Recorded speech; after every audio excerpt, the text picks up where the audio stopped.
Xpeng CEO says he is confident the company can double its electric car deliveries in 2025. And I would bet that he is correct. Absolutely. I mean, if you look at the plan that Xpeng have, if you look at the sales that all the records they've broken over the last 5-6 months in China, their sales in January were just remarkable. And then you have a look at the demand they've got for the new cars. They can't keep up with demand. They're having to increase production. They're not doing what Nissan are doing and, Honda are doing, cancelling the EV production line in GM's factory, or Nissan shutting down production. They're doing the exact opposite. They're ramping up as fast as they possibly can. They literally have, I believe, 5 new electric cars coming this year, 5 all new models, plus plug-in hybrids coming this year. I mean, wow. This plan is truly remarkable. And it's really going to be on the back of 2 different cars, though. Around 50% of Xpeng sales are coming from one model, and people can't get enough of this car. It's the best value car in China. But Xpeng are going to reveal, or going to begin selling around the second half of this year, an SUV version of that same vehicle, which is selling like absolutely crazy in China. Well, this is really cool, guys. I'm about to actually test drive an Xpeng Mona. This is probably the best value electric car in China. I can't think of anything that's better value. And as a result, it's selling like crazy. I mean, Xpeng can't make enough cars to keep up with demand. Nowhere near. I think they've got more than 70,000 pre-orders. But fortunately, there is going to be like an SUV or wagon version of the Xpeng Mona. And this could become a global car as well. We know that the Mona is going to be sold in Australia. It will be a rival to BYD Seal. And I'm really keen on this because whilst it's, in these renders, not a great looking car, I think it's going to be sensational value for money. These renders show you what the new Xpeng Mona SUV will look like. Vehicle that's coming in the second half of 2025. It's going to replace an old vehicle, the Xpeng G3. The unofficial code name, says Car News China, is Mona Go3. And well, this vehicle will probably be priced apparently around $18,000 US, meaning it might be the best value electric SUV in China as well. Now, one of the things that Xpeng do with their vehicles is they use structural battery packs and gigacasting, and that really helps to keep the weight down, and also it helps them to manufacture cars really quickly. But I don't know how Xpeng are manufacturing these cars so cheaply. I just don't get it. I don't know what they're doing. Xpeng CEO said that they would be making a profit or breaking even in the second half of this year. So that would be an incredible result. And if that does happen, Xpeng's stock price will get a big boost. It's already had a big boost over the last few months. The company has rallied. I mean, their sales in January were truly remarkable. Their sales in January were like 30-something thousand, which was about a similar number to December of last year. I mean, you can see as the company is completely turned around, and just insane results for them over the past 6 months, record month after record month after record month. The cars driving those records primarily are actually the Xpeng P7 Plus and the Mona.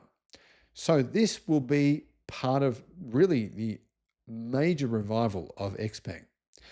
In 2025, though, they have the G5 compact SUV, which is called the F62, the G7 large SUV, which looks a bit like the G6, but it's bigger, the Xpeng H01, which is a massive SUV, says Car News China. Sounds like it's going to be like a similar size to a Toyota Land Cruiser. And they also have the new Xpeng P7 mid-size sedan. By the way, these have liftbacks. So the Mona has a liftback, the P7 has a liftback, which makes them much more practical. You can fit bicycles and things in the back. They don't have limitations of having the sedan boot. P9 as well, the Xpeng P9, which is a very large sedan. The P7 is already bigger than a Tesla Model S. It's going to be even bigger than the P7. So it's going to be like a supersized electric sedan. So that means there is, as far as I can tell, 5 new different electric cars coming from Xpeng in 2025. Holy smokes. I mean, I don't know how that's possible. Tesla struggles to update their cars every few years. Xpeng's bringing out 5 models in a single year. Yeah. Whatever they're doing, give some to Tesla. Xpeng is planning to launch a plug-in hybrid version of some of its electric models as well, in addition to that. So Xpeng has never made plug-in hybrids before, but they've decided, well, actually, there's a lot of demand for them in China, so we'll make some. I don't know which models they're making into plug-in hybrids, but apparently they're going to do it. The company actually sold 30,350 electric cars in January, which is up 268%. Wow, 268% from the same month last year. Now, nearly half of those sales were the Mona, the Xpeng Mona M03, around, well, Xpeng didn't release actual numbers, but more than 15,000. So about 50% of their sales are coming from the Mona M03. As you can see, Xpeng is planning to they want to become a company that's making millions of cars. They haven't officially revealed their 2025 sales targets, but they expect that they'll deliver around 400,000 vehicles in 2025, which is more than double the 190,000 they sold in 2024. Is 400,000 achievable considering they only sold 30,000 in January? Absolutely. I mean, January is the worst, either the worst or the second worst month of the year for car sales in China. Generally, in November and December, you'll sell twice as many or more than twice as many.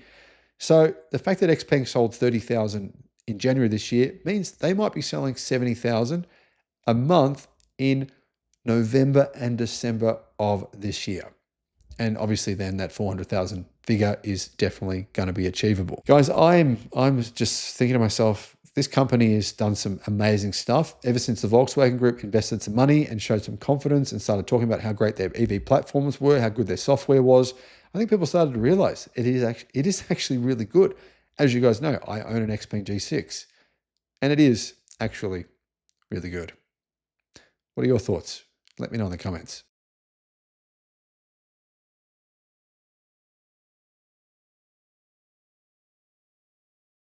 Some absolutely freaking awesome electric cars have been revealed recently in China. And these cars are just getting me excited. We know that BYD have just revealed their new 950 volt platform.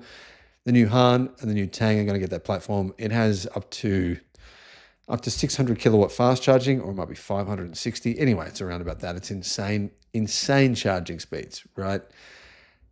And they also have 2 new blade batteries. But BYD are not the only company that are innovating right now. Xpeng have just revealed their G7, spotted testing.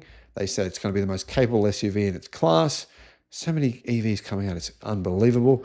Then, of course, the Tesla Model Y Juniper is on trucks in China being delivered to customers right now. And we've also got the new Zeekr 7 GT. It's launching in Europe in the second quarter of 2025. And it can also charge at apparently 600 kilowatt charging speeds, which you might think to yourself, well, who cares? I can't charge that fast. But wait on a minute. Zeekr plan on basically building out the 600 kilowatt fast chargers they already have in China. They want to build them out worldwide. And they're going to start in Europe. So actually, you will be able to charge that fast. Maybe you can't today, but you will eventually.